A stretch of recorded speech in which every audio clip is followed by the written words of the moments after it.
Hello everyone, welcome back to Sunny Live Show, and thank you so much guys for tuning in. Well guys, I'm back again with another super stories, and I'm trying to call again ngomkhokha just to give you update yokuthi ke yini ongayilindela kumkhokha kuleli viki.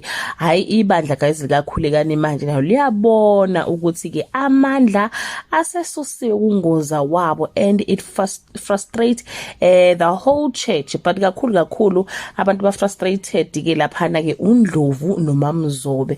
uNdlovu kuzomconfronta ke ukhulekana ambuze straight ukuthi hayi bomkhulule amandla ngathi awasekho manje kwenzakalani, and ukhulekane guys being angry will be angry, and he will go straight to Sifociya egcwele ulaka eyobuza ukuthi ke amandla ami ngathi aseshonephi futhi ke angawabuyisa kanjani. Sifociya ke uzomtshela ukuthi ke the only way to get back your powers is to go to the mountain.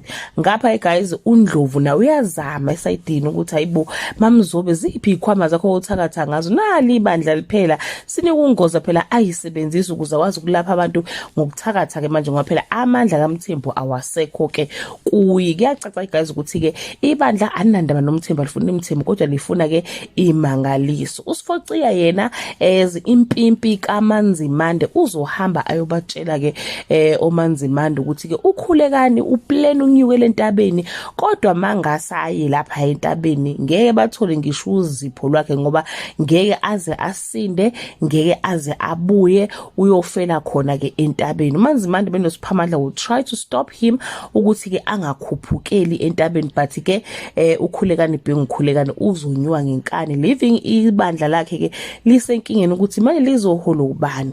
Bazolinda ke balinde lutho umkhululi wabo nomkhosi will try guys, will try, but naye ke usene stress manje sekuphelile ke lo buyabuqhala bakhe ke manje, but she will try to keep the church running, but kube nzima. And guess ukuthi ke ubani ozoziqoka to be a leader of the church as ke ukhulekani engakabuyi ke entabeni? The one and only Ndlovu Katsheni ubuya benyatha ubusunga busumluka.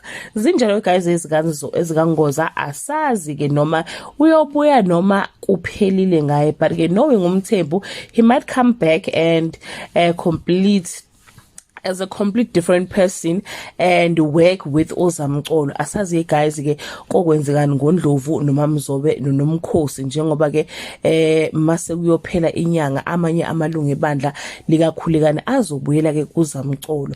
Umuntu nje guys ongasifundi isifundo noma ke ongakazi umvelase adile naye kahle uNdlovu, and it's been long silindile ukuthi ke uMthembu ukhona azokwenza lapha kuNdlovu njengoba ayenzile kuMamzobe noSengcobono ke manje yize futhi esahlanya ke kancane. So guys izinjalo ke bakithi ezomkhokha kuleli viki. That bring us to the end of this video. Do leave your comment below and share with us ukuthi lokho kwenzeka manje yikhona yini wena kade ukulindele noma ke you wish ukuthi le storyline besingaphetha ngenye ke indlela. Bye.